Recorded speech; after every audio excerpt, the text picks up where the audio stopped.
لیکن وہی جس نے دانت توڑے ہیں جب نشے میں نہیں ہوگا تو بڑی تمیز سے بات کرے گا. فرمائیے کیسے حالت. تو لوگ کہتے ہیں یار دیکھو گورا کتنی تمیز سے بات کرتا ہے اور مسلمان دیکھو بدتمیز کہیں کا. ابے وہ بدتمیزی کر کے بھی اس تمیز سے 1000 گنا بہتر ہے جس میں پینے کے بعد پتہ ہی نہیں چل رہا دانت توڑ رہا ہے کہ گھٹنا توڑ رہا ہے کہ ٹانگ توڑ رہا ہے, اور پھر بھی اچھے کا اچھا ہی ہے وہ. نہیں آ رہی بات میرا خیال ہے سمجھ میں. اور دوسری بات یہ کہ جو 5-6 چیزیں ہماری سوسائٹی میں نہیں ہیں جو ان میں بہت زیادہ ہیں, وہ بھی اس لیے نہیں ہے کہ ہم کون سا مذہب کو فالو پورا کہاں کر رہے ہیں. ہم لوگ مذہب کو ہم یہ تو مذہب نہ ہونے کی وجہ سے جو خرابیاں ہیں. اگر مذہب ہم نے سوسائٹی سے نکال دیا نا اور پورا ان کو فالو کیا تو جو تھوڑی بہت اچھائیاں رہ گئی ہیں وہ بھی مارکیٹ سے شارٹ ہو جائیں گی.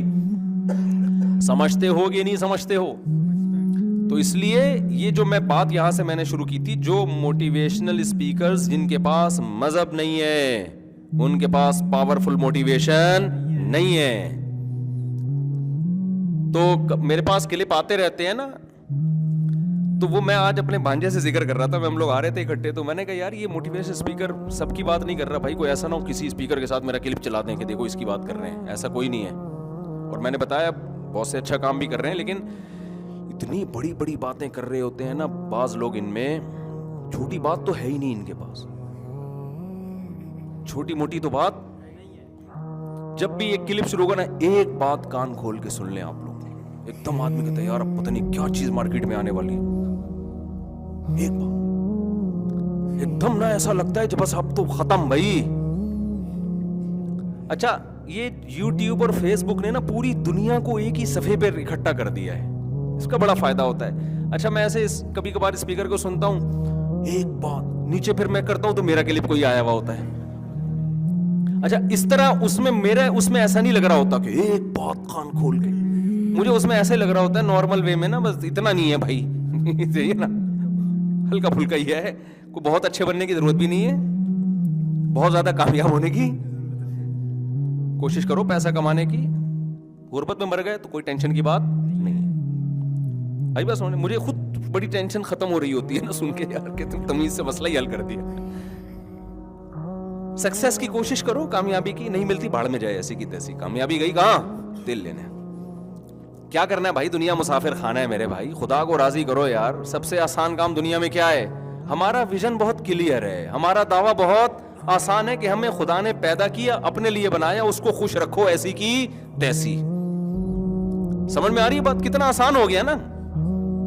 جو کرنا ہے بھائی اس کو خوش کرنے کے لیے کرو, اور یہ یقین رکھو آپ جو کرو گے ہوگا وہ نہیں ہوگا کیا جو اللہ چاہے گا. آپ اس کو راضی رکھنے کی کوشش کرو, اس کے لحاظ سے اپنا ہدف بھی بناؤ, ویژن بھی بناؤ, محنت بھی کرو. محنت میں کوتاہی ہو جائے توبہ استغفار کرو. 100 بار بھی اگر کسی سے کوئی غلطی ہوتی ہے تو 100 بار بھی توبہ کرتا ہے, اللہ ایک بار بھی اسے مایوس نہیں کرتا. اچھا بننے کی کوشش میں لگے رہو. اگر اللہ خوش ہے, اور یہ یقین نہیں کرو کہ اللہ مجھ سے خوش ہے, ڈرتے رہو کہ ہو سکتا ہے مجھ سے ناراض ہو, لیکن امید بھی رکھو کہ ہو سکتا ہے مجھ سے خوش ہو. تو حدیث میں آتا ہے جس کی یہ کنڈیشن ہوگی نا اس کی بخشش لازمی ہوگی. اللہ کا یہ وعدہ ہے. کوشش میں لگا رہے, مایوس نہ ہو. بخشش کس نے کرنی ہے آخرت میں؟ اللہ نے کرنی ہے. تو جب بخشش اللہ نے ہمارے حضرت کتنے پرہیزگار تھے. حضرت فرماتے تھے کہ میں جب اپنے اعمال کو دیکھتا ہوں تو مجھے مایوسی ہونے لگتی ہے, لیکن پھر جب میں یہ سوچتا ہوں نا کہ بخشش اللہ کے ہاتھ میں ہے اور اللہ کی رحمت سے ہی ہوگی تو اتنی خوشی ہوتی ہے کہ بھائی ہمارے لیے تو اللہ نے کتنا آسان راستہ کہ معاملہ اپنے ہاتھ میں رکھا ہے. ہم نالائقوں میں نہیں چھوڑا اللہ نے کہ تم جب تک تمہاری زندگی ہے یہ اصولوں پہ نہیں ہوگی وقت بخشوں گا ہی نہیں میں تمہیں. صحیح ہے نا. ہمیں کہا ہے انسان کے بچے بننے کی کوشش کرو, بس تم لڑکھڑاتے یعنی پھسلتے بھی چلو گے, آؤ گے تو بخشنا کس نے ہے؟ میں نے ہے نا, میں نے بخشنا ہے. تو بس مجھے راضی کرنے کی کوشش میں لگے رہو. غلطی ہوتی ہے توبہ کرو, معافی مانگو. 100 بار غلطی ہوتی ہے 100 بار توبہ کرو. کوشش میں لگے رہو, اور اتنی امید میں بھی نہ آ جاؤ کہ گناہ کرو اور تمہیں خوف ہی ختم ہو جائے کہ یار جو مرضی کرتے رہو بخشش ہوگی. تو الایمان بین الخوف والرجاء, امید اور خوف کے درمیان میں ہے. اور یاد رکھو اسی سے انسان کی زندگی خوش بھی گزرتی ہے. اگر امید اور خوف دونوں نہ ہو نا, خالی امیدیں ہوں تو انسان اترانے لگتا ہے. یہ بھی بے سکونی کا ذریعہ بنتی ہے چیز. خوف ہی خوف ہو تو نا امیدی ہونے لگتی ہے, یہ بھی بے سکونی کا ذریعہ بنتی ہے. اسلام نے وہ لائف اسٹائل دیا ہمیں اور وہ نظریہ اختیار کرنے کا حکم دیا جس سے ہماری زندگیوں میں بھی بیلنس رہے اور سکون رہے. اگر آپ کو خوف نہ ہو نا ہلکا پھلکا سا, تو چیزوں کے آنے کی خوشی بھی نہیں ہوتی. دیکھو غریب آدمی کو جب کوئی تحفہ دو کیسا خوش ہو جاتا ہے, مالدار کے پاس اتنا ہوتا ہے کہ اس کو آپ اگر نلی نہاری بریانی ڈال کے نیمبو نچوڑ کے کھلا دیں تو کیا اس کو ہوگا, یار یہ تو ہم کھاتے ہی رہتے ہیں. اور اگر غریب آدمی کے پاس کچھ آئے نہیں تو بھی ٹینشن میں جائے گا. تو دونوں چیزیں نا, فقر کا خوف اور غنا کی امید, یہ جب دونوں چیزیں ساتھ ساتھ چلتی ہیں تو خوشی اس وقت ہوتی ہے انسان کو. سمجھ میں آ رہی ہے بات کہ نہیں آ رہی ہے؟ تو وہ جب آتے ہیں نا کلپ, ایک بات کان کھول کے سن لینا, ایک دم میں ہل جاتا ہوں, پتہ نہیں کیا لے کر آئے گا نا مارکیٹ میں. تو لوگ بھی ایسا, پھر کلیپنگ ہو رہی ہوتی ہے. تو میں بہت دفعہ سن کے میں نتیجہ اخذ کرتا ہوں کہ رزلٹ کیا نکلا ہے اس کا, کیا کریں ہم, کیا کریں. تو رزلٹ کوئی خاص نکلتا نہیں ہے, بس باتیں ہیں کرتے چلے جاؤ, وہ اگلے بھی سنتے ہیں ماشاءاللہ زبردست. ایک وہ ہمارے بھانجے نے ایک پوسٹ شیئر کی کہ ایک موٹیویشنل اسپیکر نے کہا کہ پیسہ ہی سب کچھ نہیں ہوتا. نیچے لکھا ہوا تھا یہ بات بتانے کے یہ 1.5 لاکھ روپے لیتا ہے. مجھے اتنی ہنسی آئی ہے نا, اتنی ہنسی آئی کہ میں نے اس کو شاباش دیا. میں نے کہا یار ایسا خاندانی کام کیا ہے نا. یہ ہرگز مطلب نہیں ہے کہ جو موٹیویشنل اسپیکر ورک شاپ کے پیسے لے رہا ہے تو غلط کر رہا ہے, یہ ٹھیک ہے, کوئی حرج نہیں ہے اس میں. لیکن بعض ایسے لالچی ہیں نا, ایسے لالچی ہیں کہ منہ سے کوئی اچھا جملہ نکلوانے کے جب تک پیسے نہیں دو گے منہ سے پھوٹیں گے ہی نہیں کبھی کچھ. یہ تو لالچ ہے یا نہیں ہے یار؟ کبھی فری میں بھی کوئی اچھی بات کر دیا کرو. ہمارے ایک دوست ہیں سلیمان احمد, اللہ ان کی عمر میں برکت دے, وہ بھی موٹیویشنل اسپیکر ہیں, ورک شاپ کرواتے ہیں, دبا کے پیسے لیتے ہیں. بہت ساری جگہوں پہ فری میں کرا رہے ہوتے ہیں کہ یار ان غریبوں کے پاس بیچاروں کے پاس پیسے کہاں سے آئے. تو اچھا انسان صرف انہیں کو تو نہیں بنانا ہے نا, دوسروں کو بھی. انہوں نے ایک دینی ادارے کو ورک شاپ کروائی, 30 لاکھ روپے اس میں خرچ کیا اپنی جیب سے. سمجھ رہے کتنا روپے خرچ کیا کہ یہ مدرسے کے طلبہ, ان بیچاروں کے پاس پیسے نہیں ہیں. تو کچھ اور ہے بھی مذہبی اسکالر ہیں وہ, تو پڑھے ہوئے بھی ہیں, نفسیات بھی پڑھے ہوئے ہیں. تو انہوں نے کرائی کو اپنی جیب سے کیا خرچ کیا, 30 لاکھ روپے. ان کے کھانا, ان کے ہوٹل کا انتظام, کہ بھائی یہ ان کو تو جب آپ قربانی دیتے ہو نا میرے بھائی, پیسے کی خرچ کرتے ہو لوگوں کے اوپر, تو پھر لوگوں کو یقین آتا ہے کہ یہ بندہ کیا ہے, خیر خواہ. مالداروں سے لے رہے ہیں, اس لیے لے رہے ہیں کہ بھائی ان کو فری میں بات, اول تو خود بھی تو انسان نے گزارا کرنا ہے نا. اگر فری پھوکٹ میں ہی کرے گا تو بیوی بچوں کو کہاں سے پالے گا. تو پیسہ کمانا بری بات نہیں ہے, ڈاکٹر بھی لیں پیسے بھائی, موٹیویشنل اسپیکر بھی لیں, فری پھوکٹ میں کام نہ کریں, لیکن پیسہ ہی کو سب کچھ نہ بتائیں. ایسا نہ ہو کہ یہ بتانے کے لیے بھی آپ کو 1.5 لاکھ دینا پڑے کہ پیسہ کچھ نہیں ہوتا. تو بڑا اچھی پوسٹ کسی نے چلائی تھی, پھر لوگ اپنے جس سے ٹھگ نکالنی ہوتی ہے اس کی تصویریں لگا کے وہ چلا رہے ہوتے ہیں. یہ غلط ہے. تو جس کو جس سے دشمنی ہوتی ہے اس کی تصویر پیچھے لگا دیتا ہے. لیکن بعض دفعہ یہ صحیح بات کی ہے کہ پیسہ ہی سب کچھ نہیں ہوتا, اور یہ بات بتانے کے میں کم از کم